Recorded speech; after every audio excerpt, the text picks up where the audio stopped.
Bonjour et bienvenue à tous pour ce cours d'immunologie. Nous sommes au chapitre 10, tolérance et auto-immunité.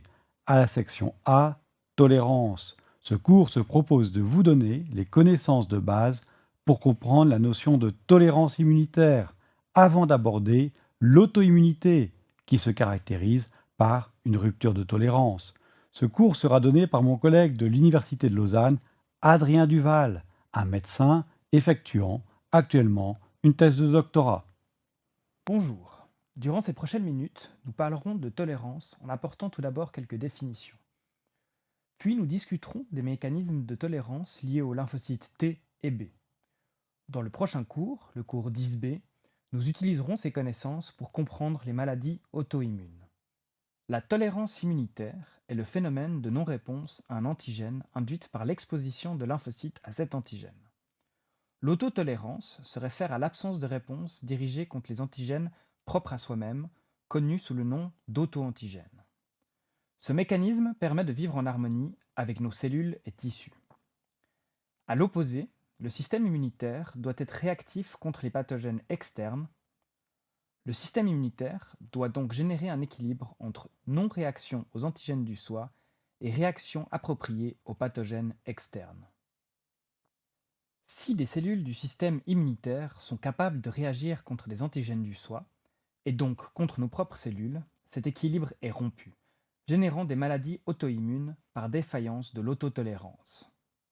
Comme vous l'avez vu dans un cours précédent, les récepteurs antigéniques des lymphocytes sont générés par recombinaison de gènes de manière aléatoire. Nous générons donc constamment des lymphocytes avec des récepteurs capables de reconnaître des auto-antigènes. Ces cellules doivent impérativement être éliminées ou inactivées aussitôt qu'elles reconnaissent des auto-antigènes pour prévenir des dégâts qu'elles pourraient causer. Les cellules subissent donc une sélection stricte pour garantir la tolérance. Les mécanismes de sélection s'impliquent aux lymphocytes T et B et peuvent être classés en deux catégories. Tout d'abord, la tolérance centrale qui se passe dans les organes lymphoïdes et permet la sélection des lymphocytes nouvellement créés et donc immatures.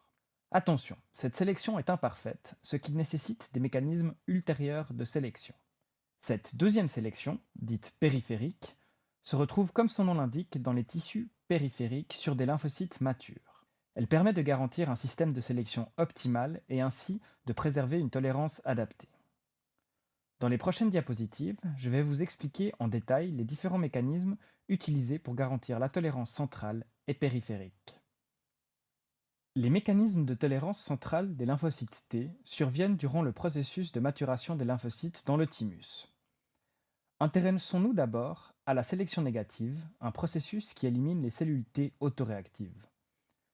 Comme vous l'avez vu au chapitre 3, les lymphocytes subissent une première sélection dite positive qui sélectionne et transforme les lymphocytes en lymphocytes simples positifs CD8 ou CD4, capables de reconnaître respectivement les MHC de classe 1 et 2. Après la sélection positive, les lymphocytes continuent leur maturation dans la médulla du thymus. Ils sont exposés à des complexes MHC antigènes du soi localisés principalement à la surface de cellules dendritiques et cellules thymiques épithéliales.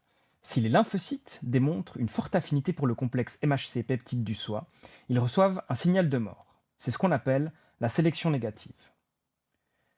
Si au contraire, ils ne démontrent qu'une affinité modérée, ils échappent à la sélection négative et partent en circulation pour rejoindre la périphérie. Comme on l'a vu dans la diapositive précédente, les lymphocytes autant CD8 que CD4 ayant une forte affinité pour un complexe récepteur MHC peptide entrent en apoptose par sélection négative. Il existe un autre mécanisme qui permet, au lieu de tuer la cellule, de transformer un lymphocyte autoréactif en lymphocyte T régulateur, encore appelé Treg. Les Treg forment une population de lymphocytes CD4 FOXP3 positifs, c'est-à-dire qu'ils expriment le marqueur FOXP3. Ces lymphocytes sont ensuite relâchés dans la circulation et sont utiles dans la périphérie pour modérer la réponse immunitaire, contribuant à la tolérance périphérique. Un certain nombre de maladies auto-immunes sont provoquées par une défaillance de la tolérance T centrale. Un exemple d'une telle maladie est la polyendocrinopathie auto-immune de type 1 provoquée par une mutation du gène R. R veut dire autoimmune regulator car une mutation perte de fonction de ce gène provoque une maladie auto-immune. En fait, le gène R est important pour la sélection négative car il permet l'expression d'un grand nombre d'antigènes du soi dans l'environnement thymique. Ainsi, les lymphocytes T seront exposés au cours de leur maturation dans le thymus à un très grand nombre d'antigènes du fait que les cellules épithéliales thymiques expriment un grand nombre de protéines de l'hôte. L'inactivation du gène R cause un défaut de sélection négative, libérant des lymphocytes T autoréactifs avec des conséquences fâcheuses. Comme elle se transmet génétiquement et a un caractère récessif, elle peut se transmettre à travers les générations via des porteurs sains qui n'ont qu'une copie du gène défectueux. Nous allons maintenant nous intéresser à la tolérance périphérique qui complète la tolérance centrale. Comme nous venons de le voir, après être sélectionnés dans le thymus, les lymphocytes T sont relâchés dans la circulation. S'ils sont fonctionnels, ils peuvent être activés afin d'accomplir leur rôle immunitaire.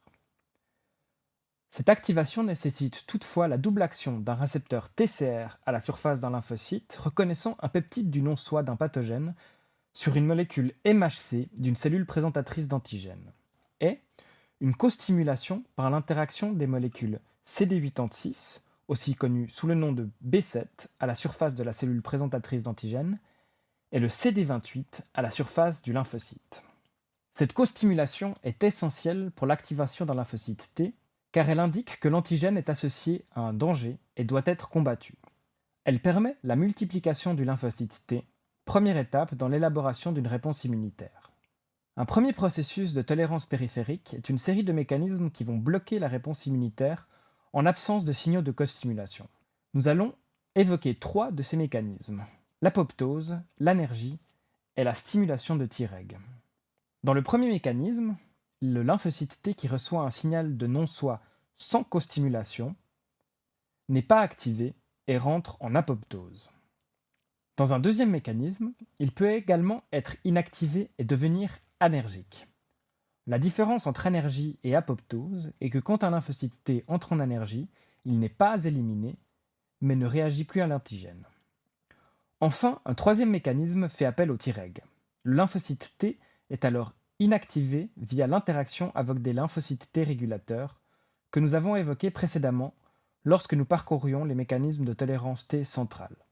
A priori, un lymphocyte T autoréactif reconnaissant un auto-antigène sur le MHC via son récepteur TCR ne bénéficiera donc pas d'une costimulation et sera donc supprimé ou inactivé. C'est ce qu'on appelle les mécanismes de tolérance T périphériques. Après avoir discuté des mécanismes de tolérance des lymphocytes T, nous allons passer en revue ceux des lymphocytes B. Durant leur développement, les lymphocytes B immatures génèrent des anticorps de surface de type IgM et IgD. Or, comme la partie variable de l'anticorps est générée de manière aléatoire, le système génère immanquablement des lymphocytes B autoréactifs. Pour détecter les lymphocytes B autoréactifs lors de leur maturation, ils sont soumis à une sélection négative dans la moelle osseuse. C'est la tolérance B centrale. Lors de cette sélection, les lymphocytes B sont exposés à des auto-antigènes. Si les lymphocytes B lient fortement plusieurs auto-antigènes, ils entrent généralement en apoptose par sélection négative. Il arrive également qu'un lymphocyte B autoréactif modifie la partie variable de l'anticorps IgM qu'il exprime. On parle d'editing. Ce réarrangement lui donne comme une seconde chance de ne plus être autoréactif et donc de poursuivre sa maturation. Finalement, les lymphocytes B faiblement autoréactifs, c'est-à-dire qui ne reconnaissent qu'un seul auto-antigène, sans costimulation, subissent une diminution de l'expression génétique des récepteurs IgM, entraînant une absence de réactivité du lymphocyte B ou anergie. Comme pour les lymphocytes T, les lymphocytes B ayant subi la sélection négative avec succès sont relâchés dans la circulation. Comme pour les lymphocytes T, il existe des mécanismes périphériques qui renforcent la tolérance B centrale. Une fois les lymphocytes B arrivés dans les tissus périphériques, ils subissent à nouveau des mécanismes de sélection semblables à ceux présents dans la moelle osseuse. C'est la sélection négative périphérique. Cette sélection intervient quand un lymphocyte B est stimulé par un antigène du soi, mais ne bénéficie pas d'une costimulation par un lymphocyte T helper. Sans cette costimulation du T helper, un lymphocyte B autoréactif peut donc être supprimé par apoptose, rendu anergique ou bloqué par l'expression de récepteurs inhibiteurs. Ainsi, la costimulation apportée par un T helper joue un rôle critique dans la tolérance lymphocyte B, car la costimulation par le T helper en fournissant le signal 2 instruit le lymphocyte B que l'antigène est dangereux. Cette diapositive résume ce qui vient d'être expliqué. Tout d'abord, les lymphocytes T immatures autoréactifs dans le thymus sont détruits, inactivés ou transformés en lymphocytes T régulateurs par les mécanismes de tolérance T centrale. Les lymphocytes T ayant survécu à la sélection centrale sont ensuite soumis à une sélection continue dans les tissus périphériques, pouvant entraîner l'apoptose ou l'anergie, parfois avec l'aide des lymphocytes T régulateurs. Les lymphocytes B, quant à eux, subissent une sélection centrale dans la moelle osseuse et peuvent être détruits ou poussés à modifier la séquence variable des IgM qu'ils expriment par le processus d'editing. Dans la périphérie, les lymphocytes B autoréactifs peuvent être inactivés ou supprimés par des mécanismes similaires, notamment en absence de costimulation par un T helper. Nous voici à la fin de la section A du cours 10, où nous avons abordé les mécanismes de tolérance que nous allons maintenant rappeler. La tolérance aux antigènes du soi, définie comme autotolérance, est une propriété fondamentale du système immunitaire. Une rupture de la tolérance est la base des maladies auto-immunes. Dans la tolérance centrale, les lymphocytes immatures, qui reconnaissent des auto-antigènes dans les organes lymphoïdes centraux, sont tués par apoptose ou transformés. Pour les lymphocytes B autoréactifs, certains peuvent modifier leurs récepteurs à antigènes afin de perdre leur autoréactivité. C'est ce qu'on appelle l'editing. Dans la tolérance périphérique, les lymphocytes matures qui reconnaissent des auto-antigènes perdent leur fonctionnalité et entrent en anergie, sont supprimés par les lymphocytes T régulateurs ou meurent par apoptose.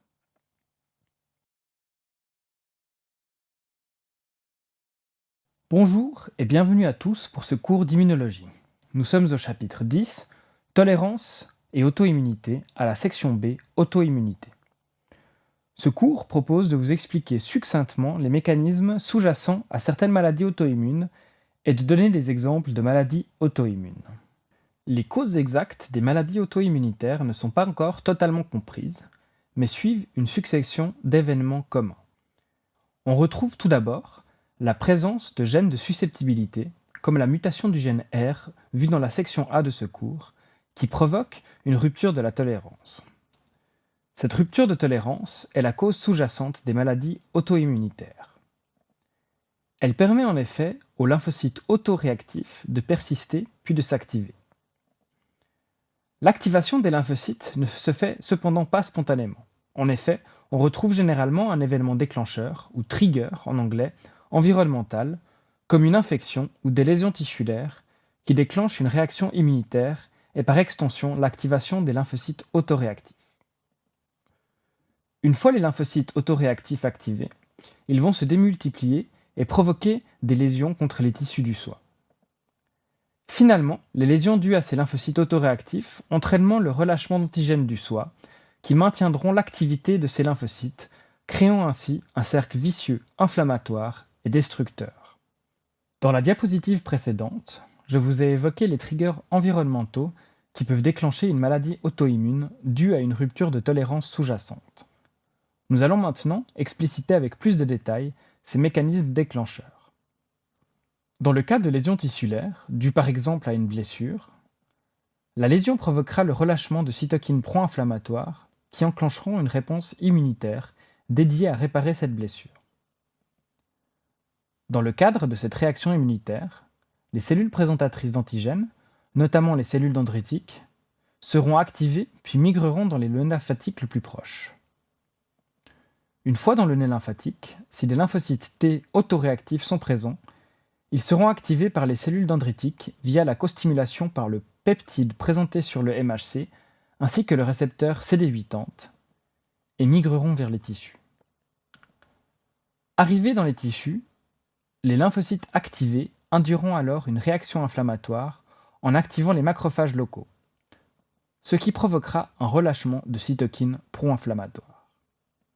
Finalement, cette réaction inflammatoire provoquera des lésions tissulaires qui amplifieront la réponse, induisant ainsi un cercle vicieux. Outre les lésions tissulaires, un autre trigger fréquent des maladies auto-immunes sont les infections microbiennes. Les deux mécanismes procèdent de façon similaire, avec quelques différences notables que je vais maintenant vous expliquer. Dans le cas d'une infection, les microbes pénétreront dans l'organisme et seront récupérés par des cellules dendritiques. Les cellules dendritiques qui patrouillent seront alors activées, puis migreront vers un nœud lymphatique. Une fois dans le nœud lymphatique, ces cellules provoqueront l'activation de lymphocytes T. Cette activation est totalement attendue et normale dans la lutte contre une infection microbienne. Comme précédemment, le lymphocyte activé migrera ensuite vers le tissu cible et activera des macrophages. C'est à cet instant que la réaction devient pathologique. En effet, le lymphocyte T est dit à réactivité croisée, ce qui implique qu'il reconnaît des antigènes microbiens, mais aussi des antigènes du soi. Donc, bien que ce lymphocyte ait été activé par un processus de réponse normale à une invasion microbienne, il va œuvrer à créer une réponse inflammatoire dirigée contre les cellules du soi, qui se traduira par le relâchement de cytokines pro-inflammatoires par le macrophage et, in fine, des lésions tissulaires. Comme vous l'avez vu dans les diapositives précédentes, l'élément central de l'émergence d'une maladie auto-immune est l'activation de lymphocytes T par des cellules présentatrices d'antigènes. Or, comme vous le savez, une activation efficace des lymphocytes ne survient que si ceux-ci bénéficient d'une costimulation par un antigène présenté au récepteur TCR et le complexe CD80-CD86. Il existe deux mécanismes connus qui permettent cette costimulation dans le cadre de l'initiation d'une réaction auto-immune. On retrouve d'abord l'induction de costimulateurs sur les cellules présentatrices d'antigènes, provoquée par l'exposition de cellules dendritiques immatures à des microbes ou des médiateurs de l'inflammation. Cette exposition va induire la maturation de la cellule dendritique qui exprimera alors un antigène du soi sous forme de peptide via le MHC, ainsi que le récepteur CD80.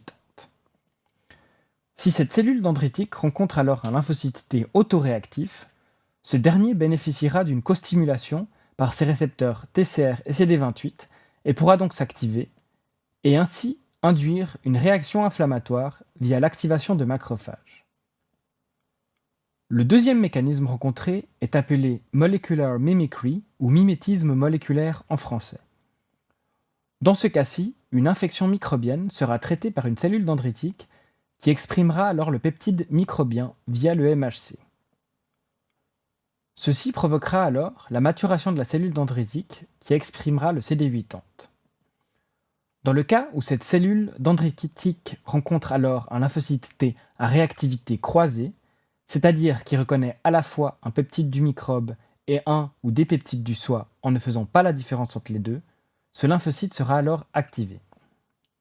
Comme précédemment, une fois activé, le lymphocyte reconnaîtra des peptides du soi et déclenchera une réaction inflammatoire destructrice.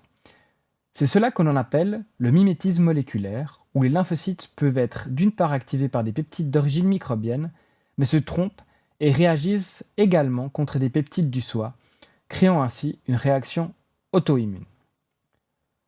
La principale différence entre ces deux mécanismes est que dans le premier cas, on a affaire à des lymphocytes purement autoréactifs, alors que dans le mimétisme moléculaire, le lymphocyte se trompe et attaque des cibles du soi, alors qu'il a été activé lors d'une infection microbienne. Les détails de ces activations sont complexes et ne sont pas encore complètement compris, mais l'hypothèse principale derrière cette réaction croisée est que certains peptides microbiens ressemblent fortement à des peptides du soi, entraînant des erreurs des lymphocytes. Chaque personne n'a pas les mêmes risques de développer des maladies auto-immunes. On observe en effet une forte composante génétique dans le risque de développer une maladie auto-immune, que l'on appelle gènes de susceptibilité. Ces gènes sont dans la plupart des cas impliqués dans les mécanismes de tolérance, expliquant pourquoi la plupart des maladies auto-immunes ont une composante familiale forte et se retrouvent de génération en génération dans une même famille. Les maladies auto-immunes ne sont cependant pas dues à de simples mutations sur des gènes précis, mais dans la grande majorité des cas d'origine polygénique, c'est-à-dire associées à de multiples mutations dans divers loci de l'ADN. Malgré cela, on retrouve fréquemment des mutations des allèles MHC ou HLA pour les humains qui sont impliqués dans la présentation des antigènes. Mais ce n'est pas le cas de toutes les maladies auto-immunes, et plusieurs d'entre elles, dont la maladie de Crohn que je vous expliquerai un peu plus tard, impliquent des mutations de gènes qui ne sont pas de type HLA. Finalement, les mécanismes génétiques des maladies auto-immunes ne sont pas entièrement compris. Il est probable que certaines maladies dites auto-immunes soient en fait plutôt des maladies que l'on pourrait qualifier d'hyper-immunes, se caractérisant par une réponse immunitaire excessive sans évidence de réactivité contre des antigènes du soi. Une des maladies auto-immunes les mieux caractérisées est la maladie de Crohn. Bien qu'elle reste une maladie rare, avec une prévalence d'environ 140 sur 100 000 individus, elle peut avoir des conséquences dramatiques sur la qualité de vie. Décrite pour la première fois en 1932, plus d'une trentaine de mutations liées à cette maladie ont été identifiées. Ainsi, cette maladie a un caractère fortement héritable, touchant très souvent les membres d'une même famille. Cette maladie est caractérisée par l'inflammation et la destruction des parois du système digestif, pouvant atteindre tout le tube digestif de la bouche jusqu'à l'anus. Outre les douleurs et saignements occasionnés par l'inflammation, beaucoup de gens atteints de cette maladie présentent des troubles d'absorption intestinale, ayant parfois de graves conséquences. Outre les gènes de susceptibilité, la maladie de Crohn, comme d'autres maladies auto-immunitaires, a besoin d'un élément déclencheur pour se manifester. Cet événement peut par exemple être une gastro-entérite due à une infection microbienne ou la consommation de médicaments anti-inflammatoires qui vont provoquer une irritation et inflammation de l'intestin. Chez une personne saine, après l'épisode d'inflammation due à la réponse du système immunitaire, la tolérance sera rétablie et l'intestin à nouveau colonisé par une flore saine. Chez un hôte ayant une prédisposition génétique, par contre, l'inflammation initiale peut activer des lymphocytes T autoréactifs qui attaqueront alors les cellules de la paroi digestive, maintenant ainsi une inflammation chronique qui mène à la destruction des parois. Une fois activée, la maladie de Crohn devient donc chronique et destructrice. Nous voici à la fin de la section B du cours 10, où nous avons évoqué les mécanismes liés à l'auto-immunité, qui est une maladie associée à une rupture de la tolérance immunitaire aux antigènes du soi. Durant ce cours, nous avons vu que les maladies auto-immunes ont une forte composante génétique avec des gènes de susceptibilité induisant des défauts de tolérance immunitaire et qui peuvent être transmis de génération en génération. Cependant, ces gènes de susceptibilité ne sont pas suffisants à eux seuls pour déclencher une maladie auto-immune. En effet, on retrouve un événement déclencheur ou trigger environnemental qui peut être dû à une inflammation ou une réponse immunitaire à une invasion microbienne. Chez les personnes susceptibles, ces triggers déclenchent une activation de cellules dendritiques qui activent à leur tour des lymphocytes T autoréactifs ou à réactivité croisée par co-stimulation. Une fois activés, les lymphocytes T dirigeront leurs effets contre les cellules du soi, augmentant et entretenant ainsi un état inflammatoire qui se renforce. Ce cercle vicieux inflammatoire provoque une maladie chronique et progressive, c'est-à-dire qui s'installe et qui a tendance à s'aggraver, devenant de plus en plus symptomatique. Le système immunitaire étant la cause de ces dommages tissulaires, il ne donne pas l'opportunité au corps de se réparer.